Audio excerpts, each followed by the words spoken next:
Agora você pode fazer parte do clube de membros do Spurgeon TV. Esses são e-books já disponibilizados para os membros do canal. Todos os dias, novos e-books são adicionados junto com outros benefícios que só os membros têm. Sendo um membro, você passa a ajudar no crescimento desse ministério, tanto na quantidade do que podemos publicar, como na qualidade do material. Nosso propósito é, juntos, atingirmos o maior número de pessoas com solo escritura. Seja um membro do Spurgeon TV. Sermão número 359, pregado na noite de domingo, 10 de fevereiro de 1861, por Charles Haddon Spurgeon, no Exeter Hall, Strand, Londres, Inglaterra. E Moisés tomou o tabernáculo e o armou fora do acampamento, afastado do acampamento, e chamou tabernáculo da congregação. E aconteceu que todo aquele que buscava o Senhor saía ao tabernáculo da congregação que estava fora do acampamento. Êxodo 33, 7. Tenho ficado um tanto perplexo ao estudar este texto, pois conforme o livro de Êxodo, o tabernáculo estritamente dito, ainda não existia na ocasião a qual o texto se refere. Nos capítulos seguintes deste mesmo livro, encontramos o relato das ofertas feitas pelo povo para a construção daquele tabernáculo no qual Deus habitou enquanto os filhos de Israel permaneceram no deserto. Parece-me, após consultar várias autoridades sobre o assunto e ponderar as opiniões de estudiosos, que quando os filhos de Israel saíram do Egito, pode ter havido alguma grande tenda constantemente armada no centro do acampamento que não continha a Arca da Aliança e provavelmente nenhum altar. Os vasos e utensílios para o serviço do santuário ainda não tinham sido feitos. Nem mesmo o modelo, o padrão, havia sido mostrado a Moisés no Monte Santo.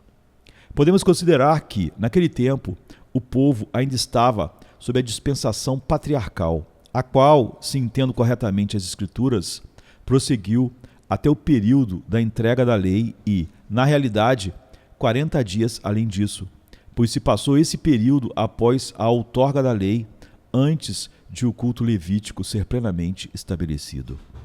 Moisés permaneceu 40 dias no monte, recebendo instruções sobre como seria ordenado futuramente o culto a Deus. Esse culto ainda não havia começado em todo o seu esplendor.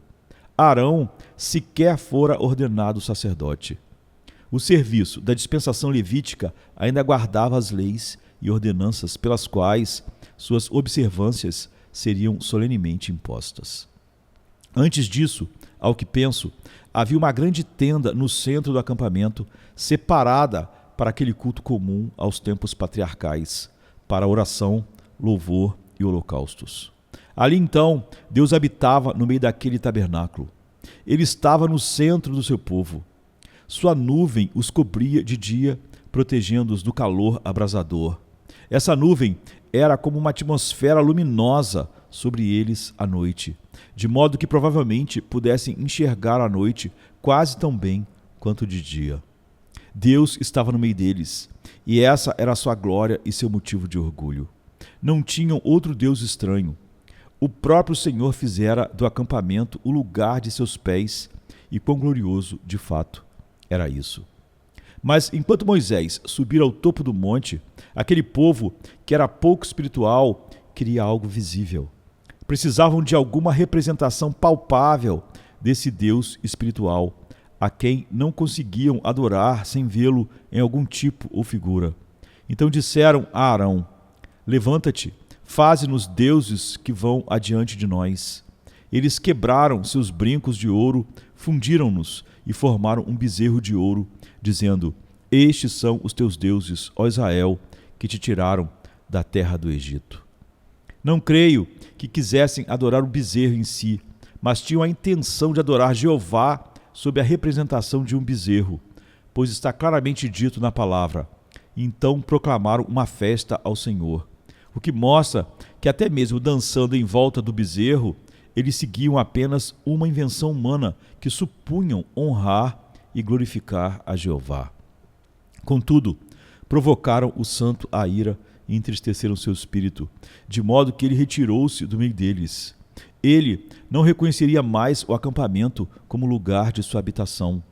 Podia-se ouvir uma voz do céu, por assim dizer: vamos embora daqui.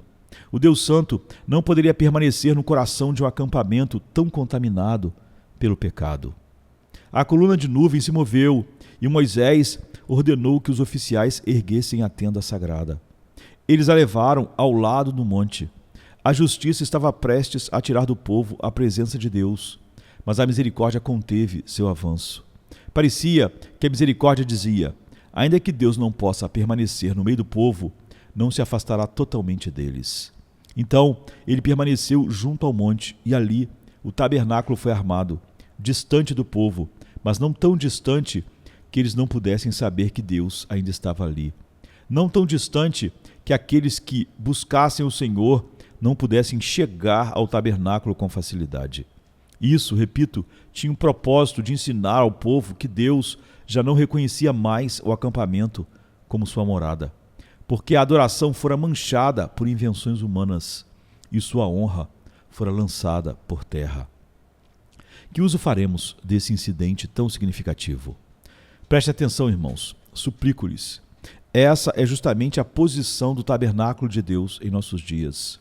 Aqueles que buscam ao Senhor precisam sair do acampamento e da congregação, pois se quiserem ter comunhão com o Altíssimo, não poderão fazê-lo nos acampamentos, mesmo os religiosos e aparentes deste mundo. Precisam, à semelhança do Mestre, sair para fora do acampamento, levando seu vitupério. Virá o dia em que poderemos ter comunhão com Deus no acampamento, quando o tabernáculo do Senhor estiver entre os homens e ele habitar entre eles. Mas esse tempo ainda não chegou. Agora, seu tabernáculo está fora do acampamento e distante dos homens. Aqueles que o seguirem devem ser separados, sair do meio das multidões, ser distintos e separados, a fim de serem reconhecidos como filhos e filhas do Senhor, Deus Todo-Poderoso. Há 3 pontos que desejo abordar nesta manhã. Primeiro, é que fora do acampamento é o lugar onde os verdadeiros buscadores de Deus devem estar. Em segundo lugar, essa saída do acampamento trará consideráveis inconveniências. E em terceiro lugar, exortarei veementemente, com a ajuda de Deus, que se vocês realmente buscam ao Senhor, tenham o cuidado de sair do acampamento para bem longe, conforme sua palavra ordena. 1. Primeiro, então, aqueles que buscam ao Senhor devem, neste tempo, como no período descrito, sair fora do acampamento. Nem seria preciso dizer que nenhum homem pode ser um verdadeiro buscador de Deus se tiver algo a ver com o acampamento dos profanos. Precisamos zelar para que nossas vestes permaneçam completamente limpas das concupiscências da carne e das blasfêmias dos ímpios. Será impossível ao buscador de Deus ter comunhão com ele enquanto mantiver comunhão com Belial. Não podes ir à sinagoga de Satanás e ao mesmo tempo à sinagoga de Deus. Serás insensato se tentares isso. Estarás louco se insistires. Estarás perdido se esperares ser salvo permanecendo nessa condição estranha. Deus não permitirá que façamos como certo rei Saxão, que pôs seus deuses antigos numa parte da igreja e pendurou o crucifixo noutra, esperando que, tendo 2 alternativas, ficasse seguro. Outras religiões podem até ser tolerantes, mas a religião de Cristo não tolera o erro.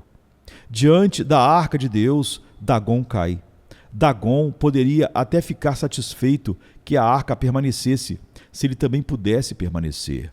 Porém, a arca de Deus não reconhece nada além de supremacia absoluta para si e a destruição total de quaisquer outros deuses. É preciso que sirvas a Deus ou a Mamon. Nenhum tipo de compromisso será aceito. Isso seria visto como blasfêmia ousada contra Deus. Então, se desejas ser salvo, sai do meio da multidão de pecadores. Deixa a geração ímpia e sem Cristo, pois neste acampamento não há possibilidade de teres comunhão com Deus. De igual modo, precisamos sair do acampamento dos descuidados, tanto quanto do acampamento dos profanos.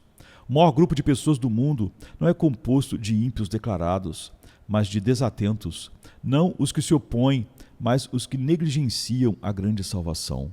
Para cada homem que se levanta publicamente contra a verdade, há provavelmente 1000 que não ligam para a verdade ou o erro. Os saduceus ainda existem em grande número. Homens que se contentam em viver como lhes apraz, abrigando em segredo pensamentos ruins, mas dispostos a acompanhar a multidão e ser contado entre os seguidores de Cristo. Se queres ver a face de Deus, meu ouvinte, deve sair do meio da multidão inconsequente e descuidada. Não é possível adorares aquele que carregou a cruz enquanto estás envolvido no entretenimento do mundo, brincando com os encantos da carne. Sai, pois, do meio deles, não sejas contado entre eles. Que tuas atitudes e conversas te identifiquem imediatamente, que se veja claramente que tu também estás com Jesus de Nazaré. Não te deixes confundir como um mero espectador ou alguém que apenas observa, mas que todos saibam que és um de seus discípulos, pois tua maneira de falar te denunciará. Repito, não penses que no acampamento dos negligentes, dos descuidados, dos que julgam ser suficiente a moralidade diante dos homens, mas nunca pensam em Deus, não penses que poderás ali encontrar a salvação. Continuando, é preciso que nos separemos até mesmo do acampamento dos meramente ponderados, sérios e ajuizados. Muitos têm pensamentos que não são os pensamentos de Deus, e cujos caminhos não são os caminhos dele. Embora em todo aspecto externo conformem-se às leis divinas e observem rigorosamente os padrões de uma sociedade correta, e ainda que desprezem as futilidades do mundo porque pensam e meditam, continuam, apesar disso, sem buscar realidades eternas.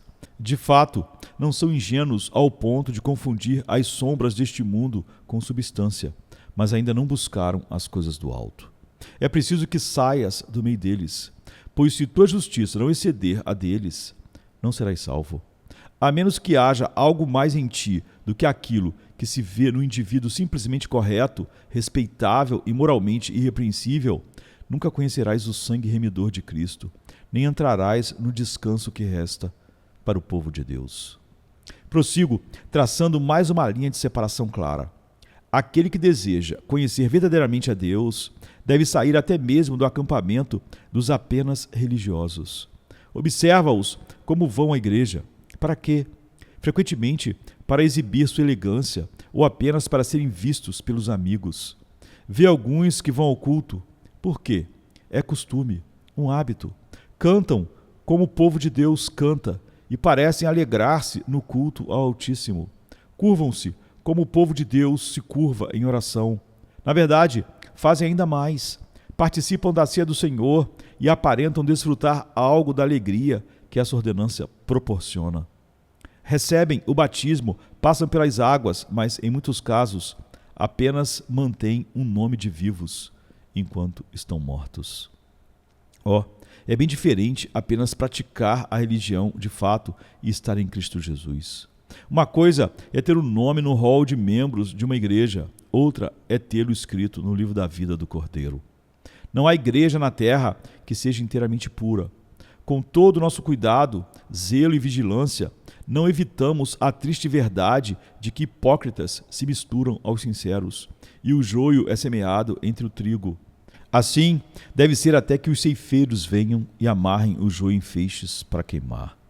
Suplico que ninguém pense ter garantido o passaporte para o céu só porque fez profissão de fé em Cristo. Tal profissão pode ser um engano. As obras que fluem dela podem ser fruto de um costume. Se alguém não nascer da água e do Espírito, não pode entrar no reino de Deus. O que é nascido da carne é carne, o que é nascido do Espírito é Espírito. Imaginas que 1/10 da religião que vês ao teu redor seja genuína? Então, que diremos do fato de que, ao se investigar os artigos vendidos nas lojas, dificilmente há um único produto em qualquer área que não seja adulterado? De onde vem isso? Se fosse apenas um grupo de homens notórios, poderíamos nos lisonjear dizendo que os cristãos não têm culpa. Mas e quando isso se torna prática rotineira? Quando descobrimos que, na maior parte das vezes, nossos alimentos são adulterados, às vezes com ingredientes venenosos, o que pensar?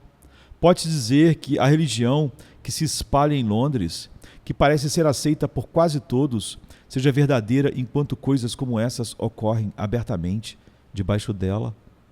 Não observaste também os rumos dos negócios? Com que frequência são noticiadas falências escandalosas? E mesmo assim, tais falências ocorrem entre homens que aparentam ser cristãos. Quantas vezes encontramos terríveis fraudes em processos de falência cometidas por pessoas que frequentam nossos bancos de igreja e ouvem nossos sermões? O que isso nos ensina, senão que há mais brilho aparente do que ouro verdadeiro, e que pode haver muita laca e muita tinta onde há pouco material sólido de graça. Ó senhores, creio que haja mais piedade genuína na Inglaterra, hoje, do que em qualquer outra época da sua história como nação. Mas ainda assim, como as rodas de uma carruagem levantam nuvens de poeira ao avançar, assim também, ao progredir o reino do Salvador, levanta-se essa nuvem de poeira, a hipocrisia e a falsa aparência.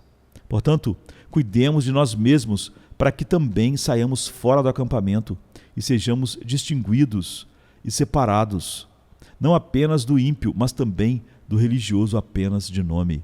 Sejamos tão separados até mesmo da igreja nominal quanto somos daqueles que não professam conhecer ao Senhor e são, por isso, malditos. Em que sentido o cristão deve sair de todo esse ambiente, sobretudo do convívio dos meros professos? Explico-lhes, irmãos. Vivemos um momento em que cabe ao atalaia soar o alarme aos vossos ouvidos. O motivo de o tabernáculo de Deus não se encontrar hoje no meio da igreja nominal é que ela tem adulterado o culto a Deus, acrescentando cerimônias humanas. Não me deterei apontando-as, mas creio que há grande parte do culto cristão em nossos dias que não encontra respaldo na palavra de Deus. Ultrapassamos as Escrituras e acrescentamos ao puro ensino divino invenções nossas, como o humanismo da nossa cultura. Ao sair da igreja nominal, abandonemos todo cerimonial que não seja claramente ensinado nas Escrituras. Sacudamos de nossas vestes todo e qualquer rito, por mais belo ou admirável que pareça, se não tiver o aval estrito da inspiração divina. Tendo feito isso na comunidade da igreja, saiamos também de todas as doutrinas que não sejam rigorosamente bíblicas, mas meramente um acomodamento à visão da nossa cultura, que é completamente centrada no homem. Abandonemos os dogmas de nossos credos, se estes não forem coerentes com a palavra de Deus. Sejamos ousados ao testificar contra todo ensino falso. Tomemos cuidado para não compartilhar da culpa de homens que suprimem parte da palavra de Deus e, com isso, corrompem seu ministério, arruinando o efeito dela em seus ouvintes. Saiamos sem demora do acampamento e não nos deixemos desviar nem à direita nem à esquerda. Sigamos o Cordeiro para onde quer que vá. Além disso, cuidemos para que não sejamos guiados pelos mesmos motivos dos meros cristãos nominais. Muitos deles pautam a vida na manutenção das aparências e no zelo de ostentar uma fachada respeitável de piedade. Mas nossa conversão precisa estar no céu. Nossa motivação deve vir do céu. Nossa vida deve ser, não em mera profissão, mas na realidade, vivo pela fé no Filho de Deus que me amou e se entregou por mim. Em suma, para sintetizar, se queres ter real comunhão com Cristo, deves sair do acampamento e dedicar-te todo o teu espírito, alma e corpo, inteiramente, continuamente e para sempre, no poder do Senhor, ao seu serviço. Deves dizer aquilo que muitos repetem com os lábios, mas que poucos realmente sentem no coração. Para mim, o viver é Cristo e o morrer é lucro. Nada menos do que isso é uma real saída do acampamento. Apenas isso poderás ter aquela relação íntima de comunhão com Deus, tão desejada por todo crente e sem a qual a alma não encontra descanso. 2. Em segundo lugar, sair fora do acampamento envolverá muitos inconvenientes. Alguns tentam contornar esses inconvenientes, como fez Josué, supondo que podem simplesmente morar no tabernáculo e então não haverá dificuldade. Sabem que há muitos de espírito piedoso, porém um tanto dominados pela imaginação, que pensam poder ser santos se nunca tiverem contato com o mundo. Sem dúvida, gostariam de ter um edifício onde pudessem viver, orar e cantar o dia todo, sem nunca ir ao trabalho, sem nada ter a ver com comprar e vender. Desse modo, acreditam eles, estando fora do acampamento, seriam santos. Porém, entendem mal o objetivo do Evangelho. Não rogo que os tires do mundo, mas que os guardes do mal. Seria uma saída fácil e preguiçosa fugir da dura tarefa de lutar por Cristo. Achar que se pode sair do campo de batalha para vencer é uma forma estranha de aspirar a ser mais que vencedor. Não devemos almejar isso. Precisamos estar preparados, como Moisés, para entrar no acampamento e depois sair dele. Sempre sair dele quando precisamos ter comunhão com Deus, mas ainda assim permanecer nele e viver no meio dele, fazendo as tarefas comuns da vida sem ser contaminado por suas influências. E sem permitir que nosso espírito se deprima pelas iniquidades que ali prevalecem. Não vos digo, portanto, para deixar o mundo, mas para estar nele sem pertencer a ele, de modo que todos reconheçam que adorais ao Pai fora do acampamento de sua comunhão carnal e de seus cultos meramente exteriores. Isso envolverá muitos inconvenientes. O primeiro aparece de imediato. Vossa timidez e modéstia se verão abaladas por exigências firmes de obediência ao dever. Se seguis a Cristo, deveis proclamá-lo. O Mestre não deseja discípulos secretos. Se Cristo vale alguma coisa, ele vale ser proclamado diante do mundo, dos homens, dos anjos e dos demônios. Qualquer que, pois, se envergonhar de mim e das minhas palavras, nesta geração adúltera e pecadora, dele também se envergonhará o Filho do Homem, quando vier na glória de seu Pai com os santos anjos. Precisais dizer claramente: não me envergonho de declarar que meu coração pertence a Jesus, o crucificado. Da mesma forma que ele assumiu publicamente minha causa diante de um mundo que o desprezou, também assumo publicamente a causa dele. Tomei sobre mim sua cruz, estou pronto a deixar tudo para segui-lo. Ele é meu Senhor, a ele me submeto. Ele é minha rocha, nele confio. Ele é minha esperança, por ele aguardo. Não tenteis esquivar-vos, como alguns o fazem, de ser cristão no anonimato. Quem crê e for batizado será salvo. Não vos esquiveis da segunda parte do mandamento. Se já crestes, professem vossa fé no batismo. Não vos envergonheis do vosso Senhor e Mestre. Lembrai o que diz o Senhor: aquele que crê de coração e confessa com a boca, esse será salvo. A confissão pública não tem mérito em si, mas ainda assim não é justo fazê-la? Não é razoável? Como esperais a bênção de Deus, se não fazeis o que Cristo ordenou, nem o fazeis conforme ele ordenou? Vinde a público, usai seu distintivo, trazei seu nome e dizei ao mundo: faça cada um como quiser, mas eu e minha casa serviremos ao Senhor. Uma vez superada essa barreira, quando vosso recato der lugar a uma boa confissão e tomar disposição em público, vereis que, a partir daí, começa vosso problema.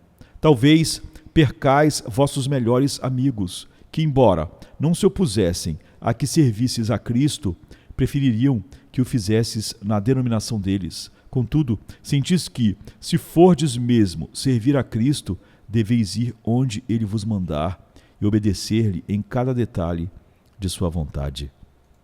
Alguns de vossos mais queridos companheiros talvez digam: bem, se te tornas religioso, nossa amizade deve terminar. Jamais nos entenderemos e é melhor cada um seguir seu caminho.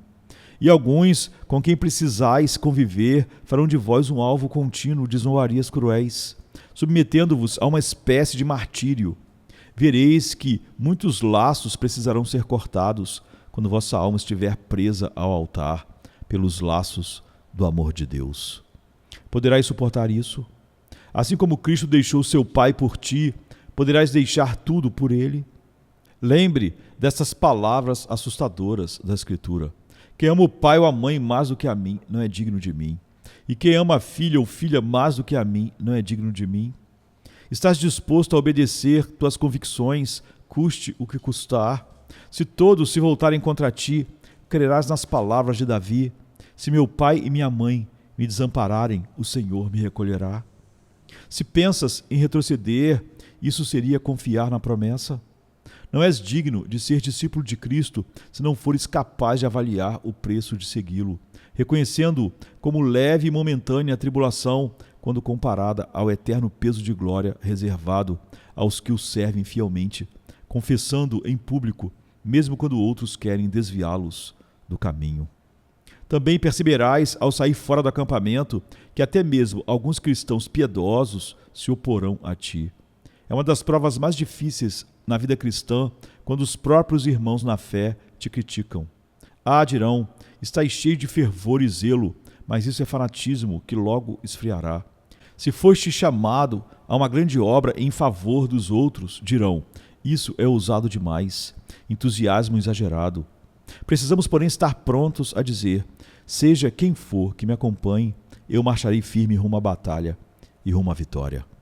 É essa a coragem da fé, e Cristo a requer de cada um de nós. Os piedosos te seguirão no devido tempo, quando tu triunfares. Mas por ora precisarás enfrentar períodos sozinho e suportar tanto o escárnio do mundo como as opiniões sensatas e conselhos moderados de irmãos frios na fé. Lembra-te do jovem Davi. Ele sabe que fora chamado para lutar contra Golias, mas seus irmãos dizem, bem conhecemos a presunção e a maldade do teu coração. Desceste aqui para ver a batalha. Porém, Davi ignora as acusações e traz de volta a cabeça do gigante sangrando, provando assim que era sincero. Faze o mesmo.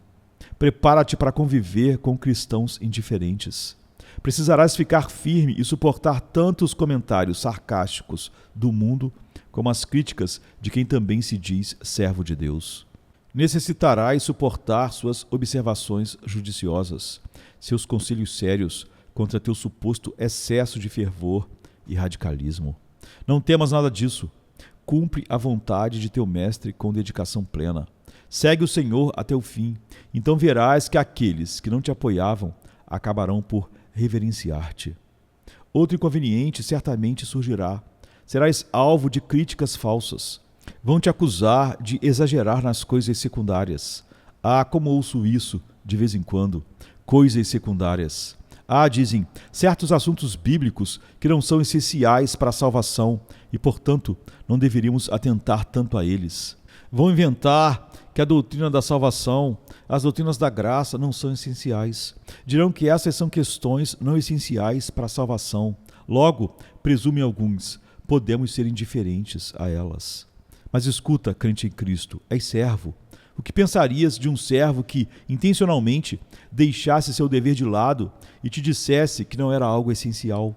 Suponhamos que se esquecesse de acender o fogo pela manhã e, quando descesses, alegasse, não é essencial, Senhor, você não vai morrer por falta de fogo.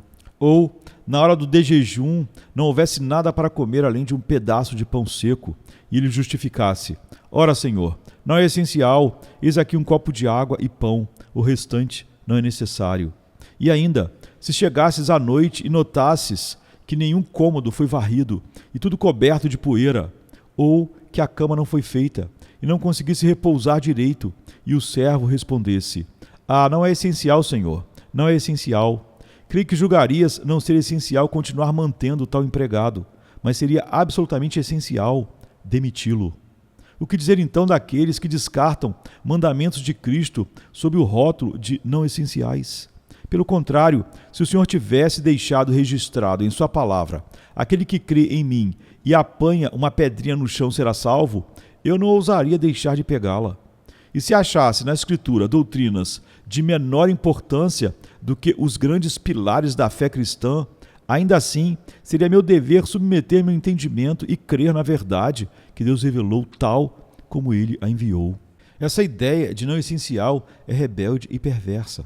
Ainda mais quando falamos das doutrinas da salvação, as doutrinas da graça, que são o coração do Evangelho. Rejeita de pronto, sai do acampamento, sê meticuloso em toda obediência, observa escrupulosamente cada ponto, por menor que seja, procura cumprir tudo o que o teu mestre ordenou. Pede a ele graça para andares de coração sincero nos caminhos de seus mandamentos. Entretanto, se realmente andares assim, alguns te chamarão de intolerante. Responde-lhes, então: sou muito rigoroso comigo mesmo, mas não reivindico autoridade alguma sobre a consciência alheia. Cada um há de responder a seu próprio mestre, e eu ao meu. Se para manter convicções firmes sobre a verdade de Deus e obedecer estritamente a tudo que ele ensinou, for chamado de intolerante, então seja bem-vinda a intolerância. Bendita seja. O que de fato é intolerância? É querer impor nossa consciência a outrem. Certamente o dever de todos é um só, mas eu não faço de minha consciência a norma para outro. Ela é a regra para mim. Aquele que conhece a vontade do seu Senhor e não a cumpre, receberá muitos açoites. Então, toma cuidado de cumprir a vontade de Deus quando a conheces. Mas se outro, não conhecendo a verdade de Deus, te repreende, esteja pronto a responder com mansidão e temor. Contudo, não sejas áspero com quem discorda de ti, pois não és senhor dele. Não és juiz de ninguém. Deixa que o cristão que diverge de ti tenha sua própria consciência. Ainda assim, não permitas que uma caridade pervertida te faça abandonar as armas da tua luta. Não te deixes enganar por Satanás a ponto de ser generoso contigo mesmo. Sê sempre caridoso para com o próximo, mas jamais para contigo mesmo. Perdoa a todos os outros quando te ofendem, mas a ti mesmo nunca te perdoes. Chora, lamenta, clama diante de Deus. Assim Deus te ajudará a sair do acampamento. Por fim, mais uma observação sobre inconvenientes. Se decidires seguir a Cristo e sair do acampamento, prepara-te para ser observado. Tenho notado que quando um membro de nossa igreja comete falhas, ouve-se logo: eis aí a tal religião. Coisa horrível. Se alguém que frequenta a igreja formal jura, muitos nem prestam atenção. Mas se é um dissidente, logo exclamam: que terrível. Bem, de fato, é terrível. Mas isso mostra que as pessoas esperam mais de quem se diz separado do sistema religioso convencional. E fico feliz que esperem. Gostaria que isso fosse sempre correspondido. Alguns dizem: não quero me unir à igreja, porque esperariam muito de mim. Justamente esse é um bom motivo para fazê-lo, pois assim a expectativa dos outros será como um freio sagrado, ajudando-te a resistir às tentações, impulsionando-te a cautela ao caminhar, lembrando-te de que os olhos do mundo te observam. Gostaria que cada membro desta igreja fosse cuidadosamente vigiado pelos descrentes. Se o apanharem em falha, que o notem. Se o virem caindo em pecado, que se fale a respeito. Deus não permita que queiramos encobrir nada. Deixe que venha à tona. Se não somos aquilo que professamos, quanto antes formos desmascarados, melhor. Mas que haja honestidade no julgamento. Sim, o mundo é instrumento de Deus para refrear a igreja, pois age como o cão preto que desperta as ovelhas desatentas de Cristo, e que às vezes as põe a correr de volta ao aprisco quando, de outro modo, estariam dispersas pelas montanhas. Esperem, portanto, ser observados, irmãos que professam a fé. No dia em que disseres: sai do acampamento para seguir a Cristo, aguarda ser mal interpretado. Serão como cães a latir contra o estranho. Quem és tu? Se és estrangeiro e peregrino, é natural que os cães do mundo latam contra ti. Aguarda que espreitem o mínimo deslize teu para fazer grande escândalo. Deixa que isso seja para ti uma advertência e te leve a orar a cada instante: Senhor, sustenta-me e serei salvo. Desejo ver os membros desta igreja e, por extensão, todos os que fazem parte da verdadeira igreja de Cristo, sendo rigorosamente observados pelos ímpios, pois isso servirá de freio. Se nos notarem vacilar, que o tragam à luz. Queremos ser sinceros, porém rogamos também que julguem nossa vida com justiça. Não dizemos a ninguém: feche os olhos para nossas falhas. As pessoas têm esse direito, sim, de nos vigiar para que nossas quedas sirvam de alerta. Se somos incoerentes, chamem nossa atenção. Se somos realmente fiéis, que o digam também. 3.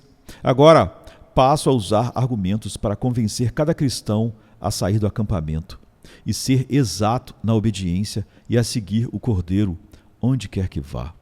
Primeiro, um argumento de cunho egoísta. Faze-o por amor ao teu próprio consolo. Se um cristão pode ser salvo mesmo conformando-se a este mundo, será, no entanto, como que pelo fogo. Gostarias de chegar ao céu em trevas, quase como um náufrago que mal se agarra às rochas de seu país natal? Então, sejamos mundanos e permaneçamos no acampamento. Mas se desejas ter um céu aqui embaixo e outro lá em cima, se queres compreender, junto com todos os santos, a altura e a profundidade, e conhecer o amor de Cristo que excede todo entendimento, se anseias por uma abundante entrada na alegria do teu Senhor, então sai do meio deles, separa-te, não toques coisa imunda. Há muitos professos, e espero que sejam verdadeiros cristãos, que vivem profundamente infelizes, e geralmente é porque são mundanos. Temos alguns em nossa congregação que, confio, são salvos, mas procuram dinheiro e acumulam bens como qualquer filho deste século, dedicando à ganância o mesmo empenho que o avarento descrente. Então se queixam de falta de alegria, por certo, pois armazenam muito tesouro na terra, onde traça e ferrugem corroem. Se tivessem posto todo o seu tesouro no céu, não teriam sido atingidos nem por traça, nem por ferrugem. Nossa mundanidade é a causa de nossa infelicidade. Se fôssemos mais semelhantes a Cristo, teríamos mais de sua presença e mais daquela paz de Deus que excede todo entendimento. Portanto, busca ser, por teu próprio bem, plenamente cristão, distinto até mesmo do que muitos entendem como cristão, a fim de teres alegria no Senhor. Mas apresento-te também uma razão maior para que cresças na graça. Se pretendes ter muita fé, não a possuirás enquanto estiveres misturado ao pecado. Se almejas crescer em amor, tal amor não crescerá enquanto estiveres absorvido pelo mundo. Não se pode vir a ser um grande cristão. Pode-se permanecer criança na fé, mas nunca se atingirá a maturidade em Cristo, enquanto se mantém envolvimento íntimo com os costumes e preocupações terrenas, a ponto de se desviar daquela linha reta em que o cristão deve caminhar. As pequenas pedras no sapato tornam a caminhada do viajante muito desconfortável. Assim, certos pecadinhos e hábitos reprováveis dificultarão consideravelmente tua jornada ao céu. Raramente conseguirás correr nos caminhos do Senhor, mas apenas caminhar devagar. Demorará para refletires plenamente a imagem daquele que te criou. Serás como um vaso deformado, talvez um vaso para a honra, mas ainda assim danificado no torno, por misturar-se aos costumes do mundo e acompanhar a multidão para fazer o mal. Outra razão, pelo bem da igreja. São sempre alguns poucos dentro da igreja e que, de certa forma, se diferenciam dela que a salvam em tempos de crise. Quem salvou a igreja nos dias da Reforma? Não foram os homens piedosos que permaneceram dentro da igreja de Roma? Havia, de fato, muitos párocos humildes em vilarejos, sacerdotes tementes a Deus, mas eles não salvaram a igreja. Ela teria sucumbido sem a ousadia de Lutero, Calvino e Zwinglio, homens que se puseram de pé e disseram: não aceitaremos o anticristo. Quem salvou a igreja há 100 anos? Não foram aqueles homens excelentes que, em seus templos, cumpriam calmamente seu dever, mas os que ficaram conhecidos como George Whitefield, homens que exclamaram: esta era fria não serve. Nesta ausência do Espírito de Deus, não pode haver tempo de bênção para a igreja. Esses foram chamados de fanáticos, entusiasmados, heréticos e considerados dignos de excomunhão. E ainda assim, foram eles que perfuraram as trevas, trazendo o alvorecer do reavivamento. Assim deve ser conosco. É necessário que haja alguns entre nós que não se importem com este mundo, que derrubem as leis e costumes mundanos e, em nome de Deus, de sua igreja e de sua verdade, estejam dispostos, ainda que sobrecarregados pelo que a opinião pública prega, a desprezar essa opinião e praticar o que é verdadeiro e correto, custe o que custar. E vós, do mesmo modo, em vossa vida, precisais fazer aquilo que nós, ministros de Deus, devemos fazer em palavra e ação. Se a igreja há de ser salva, isso ocorrerá não apenas por aqueles que ali estão, mas pelos que, de algum modo, se destacam e aceitam levar o vitupério de Cristo, servindo a Ele, fora do acampamento. E pelo bem do mundo, insisto, se a igreja continuar cada vez mais misturada com o mundo, Se seus cristãos se tornarem cada vez mais conformados ao presente século, se seus líderes caírem sob o jugo e o domínio mundano, de que valerá a igreja e o que será do mundo? O sal terá perdido seu sabor, então o mundo apodrecerá e se corromperá em meio ao pecado. A igreja não pode ser o sal da terra, a menos que existam em seu interior alguns que sejam o sal da própria igreja. Faze, pois, a diferença. Sê rigorosamente fiel e obediente a Cristo. Torna-te distinto mesmo em meio à comunidade cristã. Assim, abençoarás o mundo por meio da igreja. Por fim, por amor ao teu mestre. Que temos nós com o acampamento se ele foi expulso dele? Que temos com aclamações populares se ele foi seguido por gritos de crucifica-o, crucifica-o? Por que haveríamos de permanecer confortáveis em nossas tendas quando nosso capitão jaz no campo de batalha? Por que morar em casas luxuosas e viver em paz, usufruindo o sorriso dos homens, quando Jesus foi perseguido até a morte, pregado em um madeiro amaldiçoado? Pelas chagas de Cristo, ó cristão, rogo-te que mortifiques a carne com suas paixões. Aquele que veio para os seus e os seus o rejeitaram, espera que nós também não sejamos recebidos pelos nossos. Pelo herdeiro, de quem disseram, vamos matá-lo, suplico que esperemos ser tratados da mesma forma pelo mundo. Porventura, o servo será maior que o seu senhor, ou o discípulo maior que seu mestre? Se chamaram o dono da casa de Beelzebu, que dirão de nós? Estás disposto a desfrutar da comodidade e facilidade quando teu mestre lutou sob angústias para conquistar a coroa? Ele morreu para te salvar, e tu não morrerás para servi-lo? Pergunto novamente, que tens tu com o mundo que crucificou teu Senhor? Como ousas tu buscar conciliação com o inimigo se estás em guerra contra ele por juramento? Irás rastejar em busca de paz justamente com aquele que manchou suas mãos com o sangue de Jesus?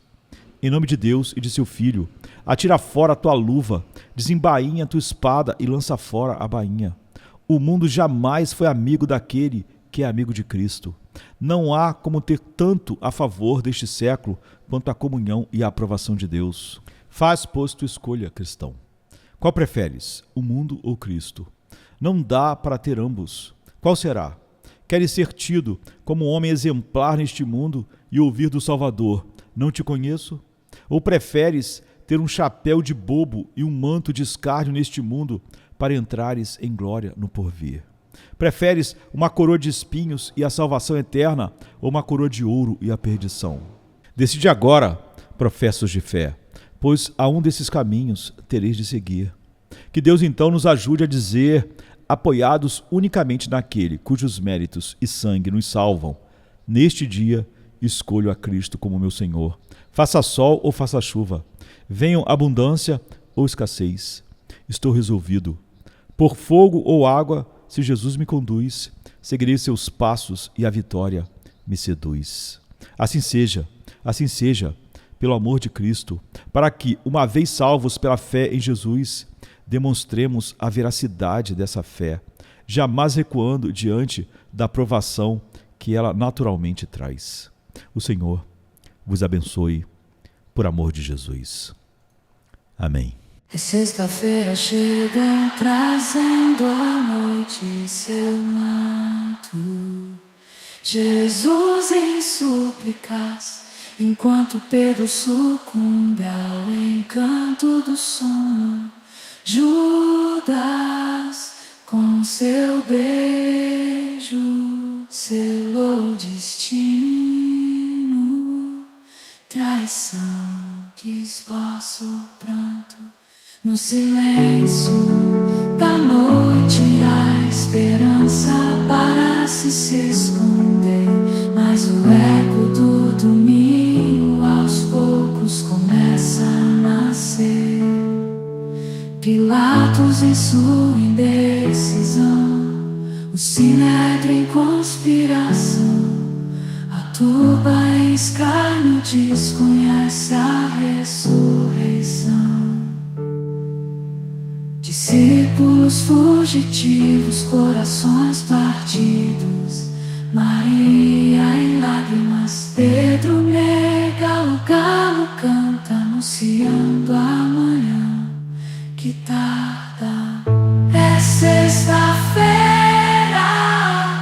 clama a criação, mas o domingo se anuncia, trazendo redenção. Nosso Salvador, sob o peso da cruz, caminha entre a multidão que zomba, sua santidade diminui.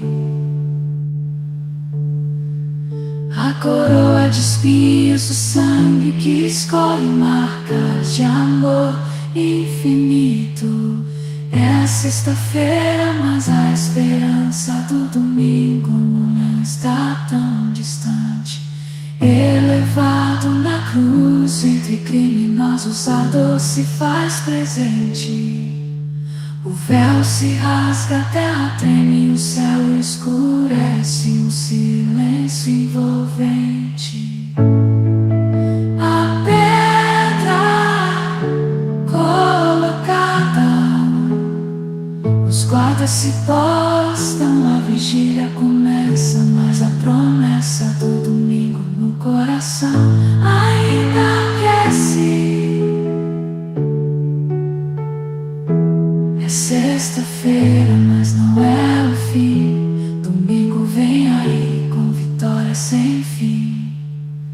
A escuridão parece reinar, a morte sorri, certa de sua vitória. É sexta-feira, mas a história ainda não contou, só a glória. O pecado julga ter vencido, a esperança parece falhar, mas a luz do domingo já começa a brilhar. O túmulo agora vazio, a pedra removida, Jesus ressuscitou, trazendo vida.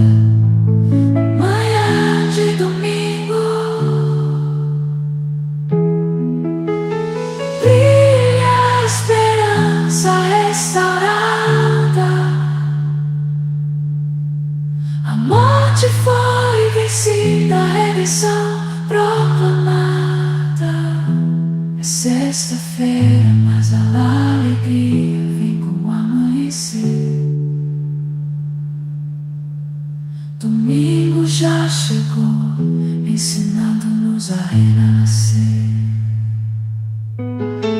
Nosso Salvador, sob o peso da cruz, caminha entre a multidão que zomba, sua santidade diminui.